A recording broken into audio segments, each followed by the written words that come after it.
مین ئەو دوژمنە شاراوەی کە زیاتر لە نیو سەدەیە مرۆڤ و زیندەوەران دەکات بە قوربانی. ئێوە ڕوبەرێکی فراوانتان ینی وەک خۆتان ئاماژەی پێکەن ڕوبەرێکی فراوان لە زەوی ئازا دەکەن بەڵام هاوکات بەشێکی تر لە ژینگە پیسەکرێت. ینی ئەگەر بۆ نمونە مینێک بە تاک بۆ نمونە بتەقێنرێتەوە کاریگەری لەسەر ژینگە دروست دەکات ڕەنگە لەمە هاوڕابی لەگەڵم و بە هەمان شێوە گەر کۆیە مینان ئەم مینانش تاک کۆ بکرێنەوە بە کۆمەڵ بێ ئەمیش بە هەمان شێوە کاریگەری دروست دەکات.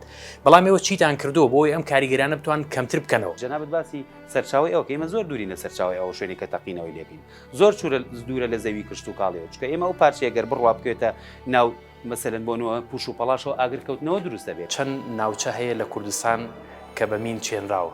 ئامێرەکانمان هەمووی کانزا دۆزەرەوەیە کاتێک کە ئامێرە ژێڕی بەو شوێنە هەموو کانزاکانە خوێنێتەوە. ئەو مینانەی کە لە ناو خاکی کوردستان لە ناو کێڵگەمینەکان هەڵەگیرێنەوە بە شێوەی بە کۆمەڵ لە ناوچەیەکی دیاریکراوە ئەم مینانە ئەتەقێنرێنەوە.